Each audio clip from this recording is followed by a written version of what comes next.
अस्सलामुअलैकुम। मुनफरिद तज्जियों के programme black and white के साथ मैं हूं मरियम जफ़र और हमारे साथ हैं जनाब हसन निसार। हसन साहब, बड़ी खुशखबरी आ गई है। IMF से 3 अरब डॉलर की कर्ज की मंजूरी हो गई है। स्टैंड बाय माहदे के तहत 1.2 अरब डॉलर फौरी, जबकि 1.8 अरब डॉलर 2 किस्तों में मिलेंगे। क्या अब हमारे मसाइल हल हो जाएंगे? नहीं होंगे जी हल। आपके स्नो बॉलिंग होगी, मेरे मुंह में खाक, लेकिन ये रियलिटी है। पहली बात तो ये है, तफसीलात बताएं ना, भंगड़े ना डालें। सोशल मीडिया भरा पड़ा है कि बंदरगाहें, जेटियाँ, मोटरवेज, रूजवेल्ट होटल और इस तरह की बेशुमार असासे मुल्की जो हैं, अवाम के असासे, जाती नहीं, वो उन्होंने गिरवी रख दी हैं। अब उसकी वजाहत दें। अगर गलत कोई कैंपेन चल रही है सोशल मीडिया पे, उसको कॉन्ट्रडिक्ट करें, उसे डिनाई करें, वरना बताएं। कौम का जैसे माँ का जेवर को रख के बैंक से कर्जा ले ले। अच्छा, दूसरी बात यह है कि शराइत पढ़ी और देखी हैं आपने, अब वो उनको रिपीट करना, मालियाती डिसिप्लिन वो इस मुल्क में ना है ना होना है। तवानाई के शोबे में मज़ीद इस्लाहात, इसका मतलब क्या है? अवाम की मज़ीद बोटियाँ उतारेंगे। मार्केट बेस्ड एक्सचेंज रेट, यानी इसका मतलब यह है कि डॉलर डार नहीं कंट्रोल करेगा, वो फ्रीली फ्लोट करेगा, मादर पिदर आज़ाद, और होना भी ऐसे चाहिए। मैं उसके अगेंस्ट बात नहीं कर रहा। और इन तयशुदा पॉलिसीज़ पे अगर सख्ती से अमल दरामद नहीं होता तो फिर जो होगा ना कि जी खर्चे कम, आमदनी बढ़ाओ, तो भाई ये 75 साल की दूसरी बड़ी कमाई है। एक था मुल्क का दौलख्त होना, कहते हैं ना ट्रेवल लाइट, आपने आधा मुल्क की ट्रेवल लाइट का मतलब कम से कम सामान लेके चलो, वो फारिग कर दिया। अब आप इस बात पे और झूठ पे झूठ बोले जा रहे हैं, या आप एक्सप्लेनेशन दे रहे हैं आवाम को कि क्या क्या कुछ आपने गिरवी रखा है। अच्छा, अगर मिल गया तो मुझे ये बताओ कौन सा कमाल है? ये अवाम की कुर्बानी दी है, उनको ज़िबा किया है तो मिला है, उनकी सारी शराइत मानी है। अच्छा, इसमें क्या कमाल है? एक बैंक है, एक साहूकार है, एक मुहाजिन है, एक बनिया है, वो तो मेरे जैसा आदमी उसकी शराइत पूरी कर दे, वो बनिया देगा क्यों? उसका धंधा है भाई, इंटरनेशनल मॉनेटरी फंड, ये उनका कारोबार है। तुम कौन सी गंदी बगलें बजा रहे हो? तुमने कौन कौन से असासे रखे, एक्सप्लेन करो। और अगर ये गलत है तो इसको आउटराइटली इसको कहो कि ये सब बकवास है। और कर्जा अगर मिल गया जी, मंजूर हो गया, तो क्यों? बैंक चले जाओ, आप कोलैटरल दो उनको। अपने बाप दादा की कोई ज़मीन है, कोई घर है, कोई और प्रॉपर्टी है, को कोलैटरल के तौर पे दो उसको, क्या जो भी होता है वो ज़मानत वगैरह के तौर पे, और रजिस्टर्ड मॉर्गेज हो प्रॉपर, बैंक दे देगा। कमाल कौन सा है? आप चले जाओ बैंक, बैंक की शराइत होंगी कि जी आपको मरियम बीबी कर्जा चाहिए, बिस्मिल्लाह, ये हमारी शराइत है। आप कहेंगे जी नहीं है, तो कहेंगे जी फारिग हो तुम, भाग जाओ यहाँ से, अगर कुछ है तो बताओ। आप फिर कहेंगे कि एक दादा अबू का मकान है, एक परदादा की हवेली है, एक अब्बा के 10 मरब्बे हैं, वो कहेंगे सारा लाया, अगर एंडे पैसे चाहिए देने तो ख़त्म, कोलैटरल। तो इसमें कमाल क्या है? और यहां तक लाने वाले कौन है? इमरान ने झाक मारी होगी, जितनी देर वो इक़्तिदार में रहा उतनी देर उसने इनहेरिट क्या किया था इनसे। यार कोई शर्म हया कहो लोगों को कि मुश्किल वक्त टल गया। साथ एक तरफ वो भी बातें कर रहे हैं, एक तरफ क्रेडिट भी ले रहे हैं। किस बात का क्रेडिट? फुदकते फिरते रहे डार साहब और ये और वो सारा नहीं, उन्होंने एक आपकी नहीं सुनी। प्राइम मिनिस्टर मिन्नतें करता रहा, किसका? एक फंक्शनरी का, एक मामूली फंक्शनरी, IMF की जो भी कोई हेड है। एक तस्वीर मैंने पता नहीं बैरून मुल्क किसी दौरे की देखी थी, तो मुझे लग रहा था जैसे अल्लाह माफ़ करे उसका कोई PS खड़ा है उसके सामने, तो मंजूर हो गया। मैं अपने बाप दादा की जायदादें रख के बैंक से कर्जा लूँ और फिर धमाले डालता फिरूँ, क्या मंजूर हो गया? सारी कीमत अवाम ने दी, अवाम दे रहे हैं, और आइंदा के लिए भी तगड़े हो जाएं। और बात सुनो, मेरा तकिया कलाम है, बुनियादी जौहरी तब्दीलियों के बगैर, कैरेक्टर तब्दील किए बगैर यू कैनॉट अचीव एनीथिंग। तुम धोखे देते रहोगे। कर्ज उतारो से लेके दाने स्कूलों तक, सस्ते आटे तक, फलाना तक, टमकाना तक, सारी सीरीज उठा के देख लो। प्रोपेगेंडा, गंदगी, गलाजत, हराम, इसके अलावा क्या है? तो इससे मुल्क ट्रैक पे आ जाएगा। मैं देखता हूं कैसे आ जाएगा। वज़ीर आज़म शहबाज शरीफ कहते हैं कि गुर्बत के खात्मे के लिए जानें लड़ा देंगे, इस पर क्या कहेंगे? ओ यार तुम कुक्कड़ हो। पुराने जमाने में ये जिम्मेदार तबका, ये बटेरे और कुक्कड़ लाया, ये जानें लड़ा देंगे। क्या लड़ा दोगे भाई? जान है किधर? जान लड़ाने के लिए पहले तो जान होना जरूरी है। तो जान आप में है कहां? ना आपका वोट बैंक है, ना आपके पले टका मौजूद है, कर्जों में गर्क हो, यहां तक मुल्क को ले आए हो आप सारे। कोई मतलब कोई किकबैक कपूर है, कोई कमीशन कपूर है, सारे के सारे। इन बदतरीन हालात में भी कभी गवर्नमेंट पे गौर करो, इनके अखराजात पे। अब पहली बात, एक बुनियादी बात, ये कोई हैं? इनका कोई आगा पीछा सियासी है? इनकी कोई फॉलोइंग है इस मुल्क में? कुरान पे हाथ रखे, नहीं मैं कह रहा, अपनी औलादों के सरों पे हाथ रख के बताओ। इतनी बड़ी कैबिनेट, क्या करना है इनका? इनसे कहीं मार्केट में दिहाड़ियां लगवाओ, ये खजाने में जमा कराएं। वो इतनी बड़ी कैबिनेट, ये इतना बड़ा और भयानक और खौफनाक तजाद है। पाकिस्तान जैसा मुल्क कहाँ पहुंचा हुआ, आबादी किधर फिर रही है, कैबिनेट देखो। और पिछले दिनों पता नहीं कौन एमल वली खान, पता नहीं वली खान साहब का पोता है ये क्या है, उसने कहा कि मौलाना साहब को कि जी आपका समधी जो कुछ कर रहा है ये वो सारा, पता नहीं सच है झूठ है, हमें तो समझ ही नहीं आ रही अब। अच्छा, बाकी जाने लड़ा के, यार तुम्हारी जाने लेके हमने क्या करना है? मतलब करप्शन, लूटमार, लग्जरीज, प्रोटोकॉल्स, वारदातें, काम ये बंद करो, किकबैक्स बंद करो, कमीशन बंद करो, वो तुमने करने नहीं, चूंकि वो ब्लड स्ट्रीम में है। ठीक है, इसलिए जाने लड़ा देंगे, यही डायलॉग बाजी है खाम खा की। जाने लड़ाने की जरूरत क्या है? चुप करके लड़ाओ जान, नतीजा आएगा। देखो बात सुनो, फारसी का एक मुहावरा है, वो कहता है कि अत्तार को इतर के तारुफ की जरूरत नहीं होती, उसकी खुशबू उसका तारुफ। बेशक।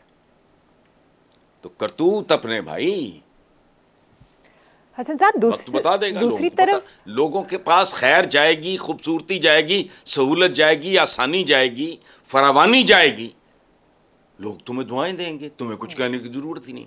बाकी तुम अपनी तारीख सारी उठा के देख लो, पीली टैक्सियां, नीली टैक्सियां, पता नहीं क्या, काला मुंह नीले पैर, मतलब ये सारा फिर वो डायलॉग बाजी चल रही है। अभी मैं आज तस्वीर देख रहा था, एक बच्ची को लैपटॉप देते हुए आबदीदा हो गए। आबदीदा होना हो तो पैसे लग दिए, हो गए। हमारे फिल्म में जितना आबदीदा अलाउद्दीन और मोहम्मद अली, शहनशाह जज्बात, जितना वो आबदीदा होता था, ये क्या बात हुई? हाँ जी, आगे चलें। हसन साहब, दूसरी तरफ वजीर खजाना इसहाक डार ने कहा है कि IMF मुआहदे की खिलाफ वर्जी का सोचना भी ज्यादती होगी। यार बात सुनो, पहली बात तो ये है कि इसहाक डार को वजीर खजाना कहना, ये आपकी भी हिमाकत है, मेरी भी है, मीडिया की भी है। खजाना है कहाँ? मतलब अंदाजा लगाओ। मैं अचानक मुझे ख्याल आया, वजीर खजाना, इसका मतलब है खजाना है, वो तो कर्जों का माउंट एवरेस्ट है एक, वजीर कर्जा जात या कोई इस तरह का कोई नाम, वजीर खजाना। वो नको नाक कर्जे में गर्क इकॉनमी, उसका क्या वजीर खजाना, क्या वजीर और क्या खजाना। अच्छा, बाकी जो कहा कि जी वो मुआहदे की खिलाफ वर्जी का सोचना भी ज्यादती होगी, तुम सोच के तो दिखाओ, करो, फिर करो, कोई ब्लफ, कोई चतर चालाकी जिसके लिए आप मशहूर हैं, ज़रा करके दिखाओ।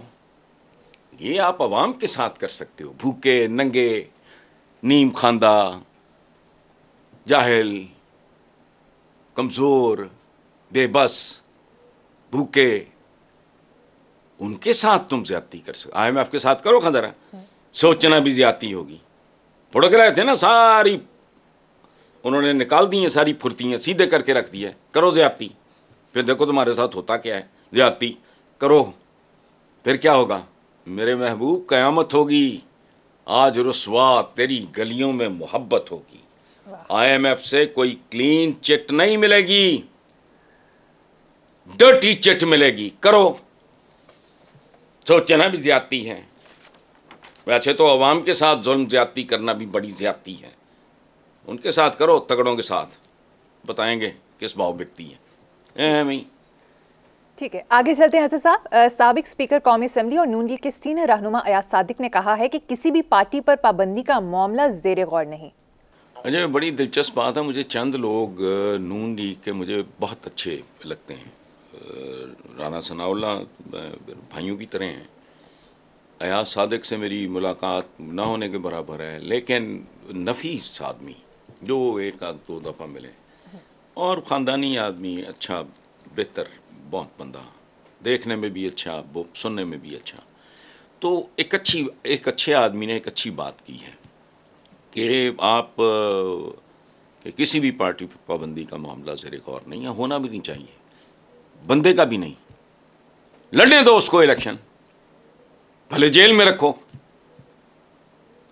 वो भी पार्टी पे पाबंदी का ही मुतरादिफ होगा अगर ऐसा होता है। अच्छा, मेरा ज़ाती ख्याल है कि मैंने हमेशा ये बात की है कि सियासतदान जो है वो अंधा होता है, लेकिन इनमें से कुछ टीरे और भैंगे भी हैं, पूरे अंधे नहीं हैं। तो ये जो है थिंकिंग का ये अंदाज़ जो इनका अयाज सादिक है, वो बिल्कुल ठीक है। तो उनके सरकर्दा रहा। उस एक और बात, आप अगर वो पाबंदी लगाने वाली बात होगी ना, अगर आप इमरान को आउट करते हैं, भले जेल में हो, वो पाबंदी से बदतर होगा। उसकी वजह पाकिस्तान की सियासत की औकात क्या है, ये अफराद के गिर्द घूमती है। भुट्टो से शुरू कर लो, शरीफों तक आ जाओ। ये अपने मौलाना साहब जो हैं अब बरखुरदार है, पहले इनके वाले थे, फलाना, इनकी एक तारीख है पूरी की पूरी। ये अफराद के गिर्द घूमती है। तो वो तो पार्टी बैन करने वाली बात है। लड़ने दो, अगर हिम्मत है, अगर जान है। तो बहरहाल अयाज सादिक आदमी है, उसने सच्ची बात की है। लेकिन अब इसमें अगर कोई और खोट हो या कोई और बल फरेब हो, ये सज्जी दिखा के खबी मारने वाली बात हो, तो मुझे नहीं पता। लेकिन वो ऐसे इलेक्शंस हैं, मैं आपको एक बात बता दूं, इलेक्शन अगर फ्री और फेयर नहीं होते, उनके नतायज के बारे में सोच लो, फिर होगा क्या। अब मामला कहीं और जा रहा है, इसलिए जरा संभल के। ठीक है जी हसन साहब, वफाकी वज़ीर माहौलिया शेरी रहमान ने कहा है कि चेयरमैन PTI सहूनी गठजोड़ सामने आ गया है, जबकि मौलाना फजलुर रहमान ने कहा है कि इसराइली मंदूब ने PTI की ज़बान बोली। यार बात सुनो, मौलाना फजलुर रहमान पे तो मुझे कोई अफसोस नहीं। ये लवली और है, दुनिया और है, इनकी सोच और है, इनके तो हाल उलिये अवाम से नहीं मिलते। अलबत्ता शेरी रहमान को ये बात करते हुए थोड़ा सोचना चाहिए था। एक बार इस खातून ने एक और बड़ी जहालत की बात की थी कि हो मुगलों को तुर्क कह दिया, और तुर्क ही थे। मैंने तब भी कहा था कि तारीख ही पढ़ लो, मुझे तो लगती पढ़ी लिखी खातून, अच्छे एक मैगजीन की एडिटर वगैरह भी रही है। अब ये दूसरी जहालत वाली बात की है। देखो बात सुनो, कॉमन सेंस की बात है। ये अपने रब के कहर को आवाज़ देने वाली बात है। सबसे ज़्यादा मज़मूम और काबिल नफ़रत हरकत है किसी शख्स को दायरा इस्लाम से खारिज करना, अगर वो कह रहा है मैं मुसलमान हूँ। दूसरा, ये किसी और का फैसला है, वही करे तो जचता है। आप और मैं कौन होते हैं।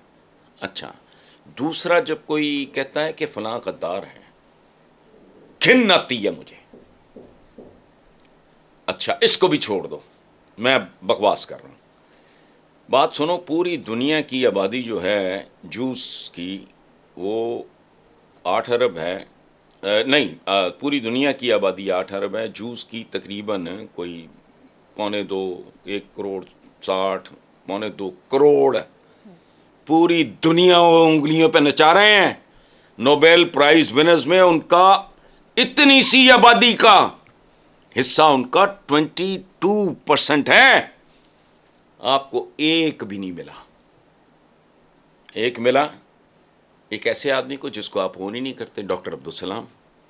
अपनी औकात देखो, 75 सालों में कख भी नहीं, अरबों में आबादी है उनकी। मैंने बताई है आपको 2.25 करोड़। दुनिया के वो लीडर्स हैं, मीडिया उनकी इजाद है, जमहूरियत उनकी इजाद है, दुनिया का मालियाती निजाम उनका दिया हुआ है जिसके आप गुलाम हैं। जाओ जाके पढ़ो देखो। और इसराइली पसंद हो ना पसंद हो आपको, ज़हीन तरीन और काबिल तरीन लोग हैं। क्या वो इतने उल्लू के पट्टे गाली नहीं है। पट्ठा कहते हैं शागिर्द को, फलां पलवान का पट्ठा, फलां ये इस तरह की, ये गाली नहीं है। क्या वो इतने ही अकल के अंधे हैं कि जो उनका एजेंट है पब्लिकली दुनिया में उसको वो सपोर्ट करने चल पड़े ताकि उसका बेड़ा गर्क हो? कोई अकल को हाथ मारो। मेरा अगर कोई कारिंदा है, जासूस है, या मैंने कोई बंदा छोड़ा हुआ है, या फलाना किया हुआ है, या वो मेरा गठजोड़ है, वो मैं तो हवा नहीं लगने दूंगा। वो इजरायली पागल है, वो इस तरह की बात करें? कॉमन सेंस की बात है। हमारे यहां आर्ट ऑफ थिंकिंग, हमारे यहां जेब काटने का आर्ट है, किकबैक, कमीशन, हराम खाने का आर्ट है, आर्ट ऑफ थिंकिंग नहीं है। अदरवाइज कोई भी पढ़ा लिखा नॉर्मल आदमी हो वो इसको आसानी से इंटरप्रेट कर सकता है, आसानी से, कि अगर ये सहूनियत का एजेंट वगैरह को खुदा का खौफ, कोई और इल्जाम लगाओ, 1001 लगाओ, to hell with it, I don't care. ये तो कुछ सोचो, अल्लाह के कहर को आवाज ना दो। दुनिया की ज़हीन तरीन और ताकतवर तरीन अकलियत है वो यहूदी, तो बीबी वो इतने लल्लू हैं, लेकिन ये एक्सप्लॉइटर्स हैं जो पूरी दुनिया का मालियाती वर्ल्ड लीडर हैं। अकल करो। अभी रिसेंटली मैंने आज पढ़ा है कि हसन नामी को बच्चा था, फलस्तीनी लड़का, कार हादसे में जुदा सर उन्होंने दोबारा जोड़ दिया। तुम तो अपना टूटा हुआ धाड़क बांग्लादेश दोबारा वो नहीं जोड़ सके, उन्होंने बंदे का गर्दन दोबारा जोड़ दी। उनके इजराइल के प्राइम मिनिस्टर की मुझे तकरीर दिखाई किसी ने, वो टहल के तकरीर कर रहा था, और उसमें एक जुमला मैंने, शायद मैं रिपीट कर रहा हूँ, उसने कहा कि हम इतने हज़ारों लाखों एकड़ पे फसल उगाते हैं और हमारा इरिगेशन का सिस्टम ऐसा है कि हर पौधे को उतने कतरे पानी मिलता है जितना उसकी रिक्वायरमेंट होती है। फर्क है, मैं भी इंसान हूं, भट्ट साहब भी इंसान है। मेरे लिए 4 लुक़मे, भट्ट साहब के लिए 4 कढ़ाइयां।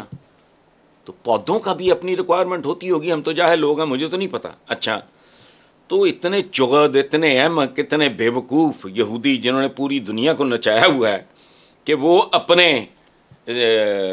अपना जिसके साथ उन्होंने गठजोड़ किया उसको इस तरह अकल को हाथ मारो। और दूसरा आप कह रहे हो कि जी भाषण ना दें। अच्छा, आप भी तो कई सालों से उनको भाषण दे रहे हैं। अच्छा, हकीकत क्या है? मरियम बताओ मुझे, दिल पे हाथ रख के। हिंदुस्तान कश्मीरियों पे जुल्म कर रहा है, इसराइल फ़लस्तीनियों पे जुल्म कर रहा है। बिल्कुल ठीक, इस पे प्रोटेस्ट करो। पाकिस्तान में पाकिस्तानियों पे जो जुल्म कर रहे हैं, बच्चे जो भूखे मर रहे हैं,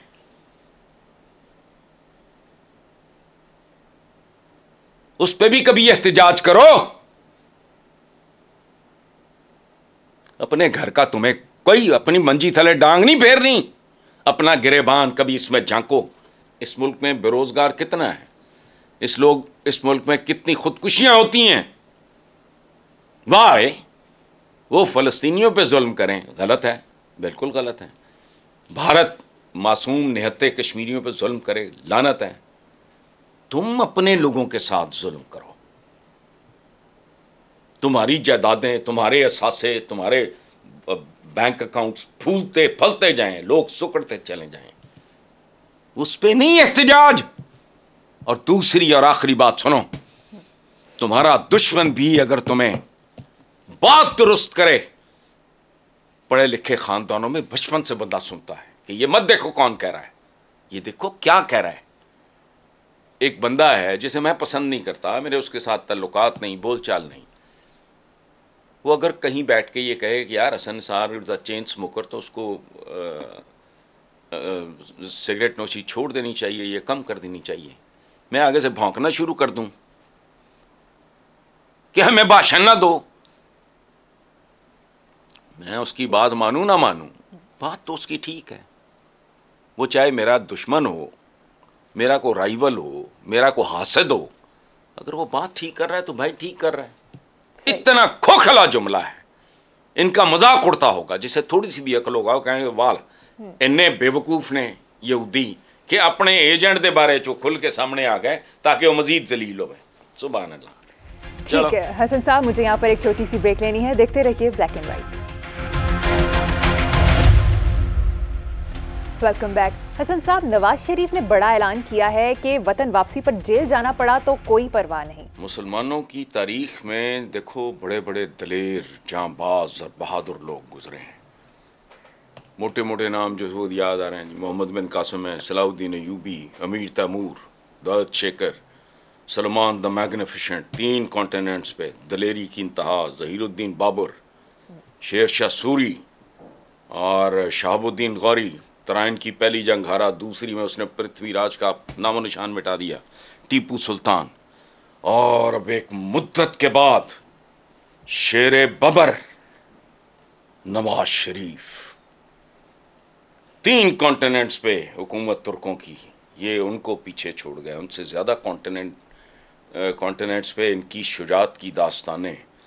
ये देखो जो बहादुरी, दलेरी और शुजात का पैकर, इसकी को 5 बर्रे आज़मों तक इसकी शुजात की दास्तान। जाती उमरा से जद्दा, घमसान करन, कुश्तों के पुश्ते, वाह, जद्दा से लंदन तक, यलगार ही यलगार, फतूहात ही फतूहात। ये जो गाना है, तेरे जय पुत जम्मन मामा किधरे किधरे कोई, ये ऐसे ही लोगों के लिए। और मेरे तो बस में नहीं है, कभी मेरे लिए मुमकिन हो तो मैं हमारा जो साबका हिस्सा है ईस्ट पाकिस्तान, उसका मुझे बड़ा अच्छा लगता है। उनकी शुजात का एक तमगा है, वीर उत्तम, वीर दलेर, शुजात का मुजस्मा, वीर उत्तम। तो मैं ज़ाती तौर पे, चाहे मुझे कोई सदा हो जाए, मैं नवाज शरीफ के दाएं तरफ निशाने हैदर लगाऊं अपना। ये अलहदा बात है, जितने हमारे निशाने हैदर हैं उनकी कब्रों पे जाके मैं उनसे माफ़ी मांगूं बाद में चोरी छुपे, अलहदा बात है। दाएं हाथ पे लगाऊं निशाने हैदर, बाएं पे लगाऊं वीर उत्तम। एक पाए हुए मफलर जिया लाया हुए सिल्की शहजादे ने, माशाल्लाह ये सारा फूल प्रूफ बंदोबस्त हो गया है बहादुर मैदान में। ठीक है, जो गनीम था यार, लतीफ़े सुनाने पे आ गए हैं। अल्लाह खैर करे, इस कौम पे रहम करे, इसके दलेरों पे रहम करे, आमीन। मुझे लगता है ये जितने नूरजहां, मरहूमा मलका तरन्नुम नूरजहां ने जितने गाए ना, करनैल नहीं जरनैल नहीं, उहदे ज़हन च नवाज शरीफ दी शुजात सी। आगे चलते हैं हसन साहब। कोई परवाह नहीं, हाँ, हथकड़ी जेवर होती है मर्दों का। हाँ जी, ये नहीं कहा उन्होंने। अच्छा चलो आगे छोड़ो। ठीक है। इस्तेकाम पाकिस्तान पार्टी के सदर अब्दुल अलीम खान ने कहा है कि सऊदी अरब से $2 अरब का हसूल आर्मी चीफ की काबिल तहसीन काविश है।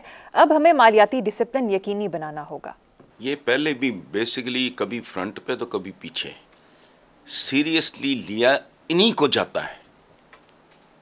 उनको पता है ये डिसिप्लिन लोग हैं, इनका कोई आगा पीछा है, वो अगर कोई कमिटमेंट कर रहे हैं, कोई अंडरटेकिंग को बात कर रहे हैं तो उसमें वजन है। बाकी याद रखना, मुझे आपको नहीं पता, हर गैर मुल्की जो एलीट है या उनके हुक्मरान हैं, उनको इनकी एक एक वारदात का पता है, उन्हें पता है ये असल में क्या है।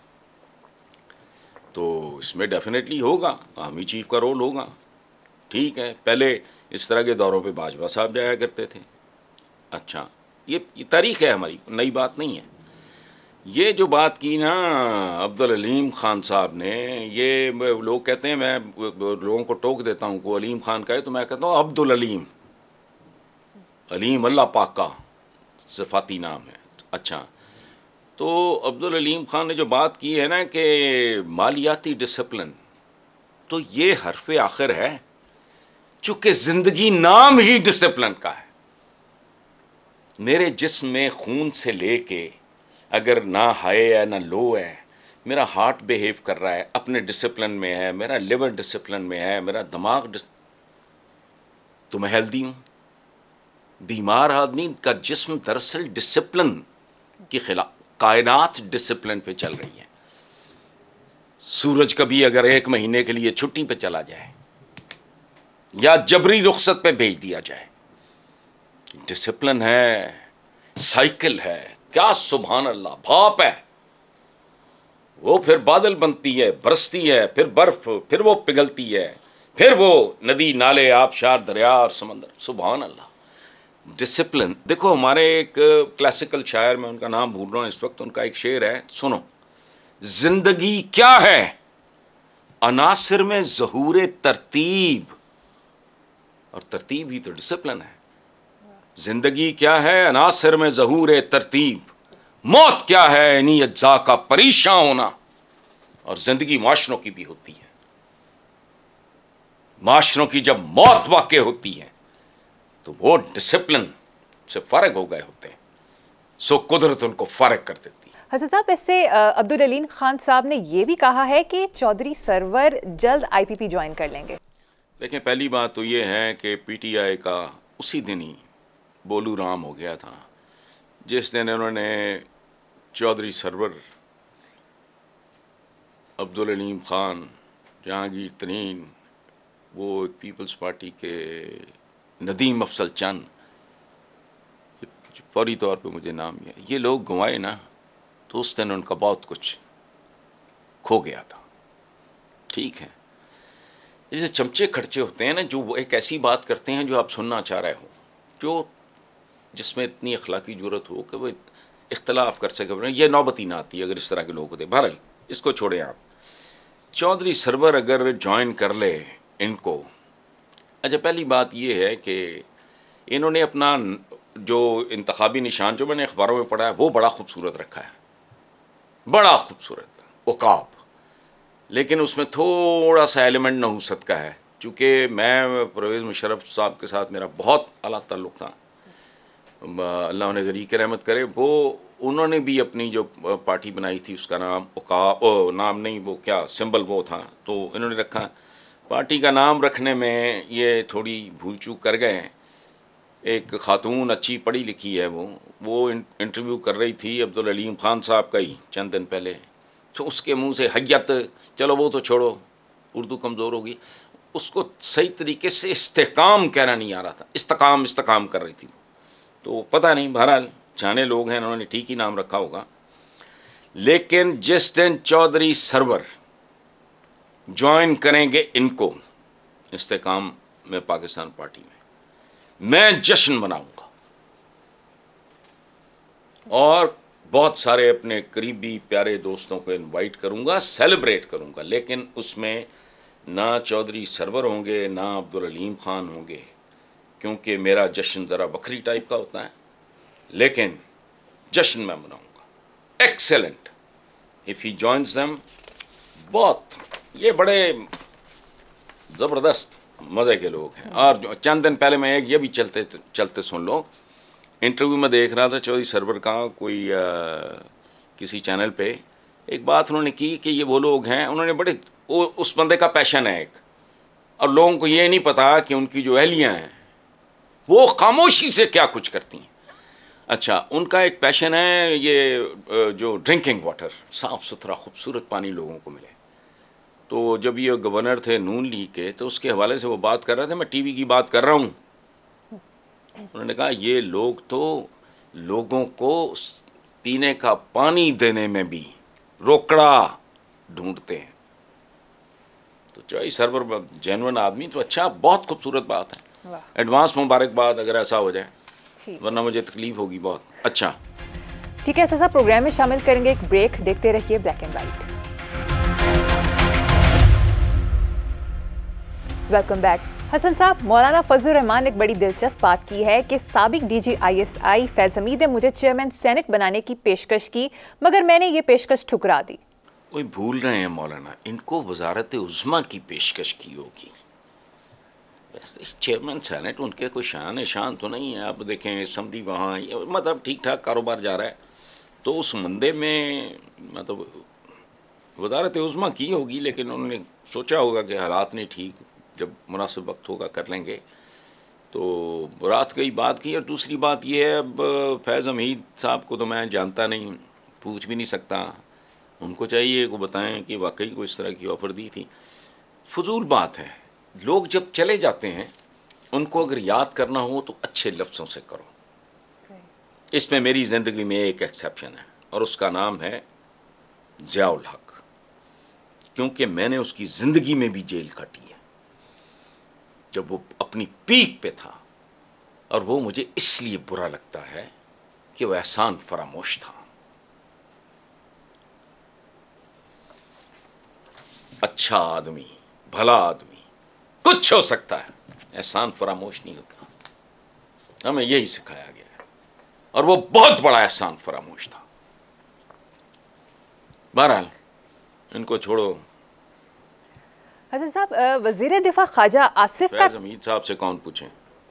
ठीक है, ख्वाजा आसिफ का कहना है कि चेयरमैन PTI ने हुकूमत के लिए आसानियां पैदा की, वो अपोजिशन में बैठते तो क्या हमारी हुकूमत चल सकती थी?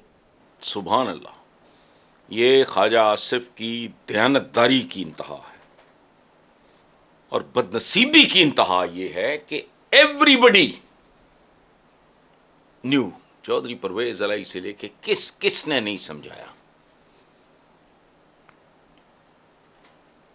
कॉमन सेंस की बात थी, पता नहीं। अच्छा, मुझे तो बाद में पता लगा कि वो पता नहीं कौन से को बुकले छुकले ये वो उन्होंने कहा आइन की क्या औकात है इस मुल्क में, इतनी कॉमन सेंस नहीं। आइन क्या है, मुंह की नाक भी नहीं। तो पता नहीं कौन कोई वकीलों ने कह दिया होगा इसके अलावा वो कुछ भी हो सकता है इस मुल्क में। इस मुल्क में क्या आइन के साथ जो कुछ होता रहा है, जो हो रहा है और जो आइंदा होना है, आप नहीं जानते या मैं नहीं जानता। ख्वाजा आसिफ की बात बहुत ज़बरदस्त है, दुरुस्त है, और वो ज़बान ज़द-ए-आम थी। बहुत से लोगों ने ये बात की, पता नहीं उसके इमरान के सामने किसी ने की नहीं की, वो चुके अपना सिंगल ट्रैक आदमी है, उसने पता, लेकिन ये बहुत बेतुकी बात थी। हमारे यहाँ नॉर्मली सियासतदानों के बयानात में छिछोरपन और हल्कापन होता है। ये ख्वाजा आसिफ की ख़ूबसूरत बात है कि ये सादा सी बात अगर वो इमरान की खोपड़ी में नहीं आई तो फिर वो जाने और उसका काम जाने। अच्छा, PTI अगर अदम एतमाद के बाद अपोजिशन में बैठती, मेरा एक नया थीसिस है। अच्छा। वो सुनो आप। ये PTI को अपोजिशन की इनकी तारीख थी, वो अपोजिशन थी इक़्तिदार देखे चखे बगैर। अब कोई 4-4.25 साल इक़्तिदार में रह के अपोजिशन में बैठते, वो एक और तजर्बा होता। ये बड़ी मैं बारीक बात कर रहा हूँ। एक तो ये है ना जी कि आप एक पॉलिटिकल पार्टी बनाती हैं, आप अपोजिशन 20 साल आपने की, वो एक तजर्बा है अपनी किस्म का। उसके बाद आपको इक़्तिदार मिलता है, वो इक़्तिदार जाता रहता है, उसके बाद दोबारा अपोजिशन होगी, वो डिफरेंट होगी, चूँकि आप हुकूमत करके भी देख चुके हैं। फिर जो आप बात करेंगे ना, उसका वज़न और तरह का होगा, उसका मदा और तरह का होगा, वो एक्सपोजर और तरह का होगा, वो एक्सपीरियंस बिल्कुल डिफरेंट होगा। अच्छा, लेकिन बहरहाल इनके अपने अपने नसीब हैं। वो इतनी ऑब्वियस बात अगर समझ नहीं आई तो फिर बाकी सारा कोर्स आपके सामने है, तो अगे तेरे पागल अच्छी। आखिर पे एक बात बताऊं, ख्वाजा आसिफ ने पिछले दिनों भी एक दिलचस्प बात की थी, लेकिन कमाल ये इन पे असर नहीं होता। अगर कभी ढंग की बात कर भी देना तो उस पर अमल करते नहीं। ख्वाजा आसिफ ने बड़ी मज़े की बात की। उसने कहा कि जब हम हुकूमत में होते हैं पुलिस हमारे आगे आगे होती है, जब हम अपोजिशन में होते हैं पुलिस हमारे पीछे पीछे होती है। तो बंदा पूछे यार ख्वाजा, ख्वाजा मेरे ख्वाजा दिल में समा जा, और ये कोई थोड़ा यहाँ भी समा जा कि जब तुम इक़्तिदार में होते हो पुलिस को आगे आगे ना लगाओ, सिंपल मुअज़्ज़ज़ मुहज़्ज़ब कौमों की तरह, इंसानों की तरह चलो, उनको आगे आगे मत लगाओ। तो जब तुम ऑपोजिशन में होगे वो तुम्हारे पीछे पीछे नहीं होगी। ये दोनों का बड़ा गहरा ताल्लुक है। इक़्तिदार में आके जब ये दौलतियाँ झाड़ते हैं ना, तो बाद में फिर जाहिर है उसकी कीमत देनी पड़ती है। तो पुलिस को आगे आगे ना लगाओ, वो तुम्हारे पीछे पीछे भी नहीं आएगी। अल्लाह अल्लाह खैर सलाह। लेकिन ख्वाजा आसिफ ने दोनों बातें की, बड़ी शानदार हैं जी। बेशक बहुत सेंसिबल बातें की हैं सर साहब। इसी नोट पर अपने व्यूअर्स से इजाज़त चाहेंगे। प्रोग्राम का वक्त यहाँ पर ख़त्म हो गया। आपसे मुलाकात होगी इंशाअल्लाह ताला कल। अल्लाह हाफ़िज़।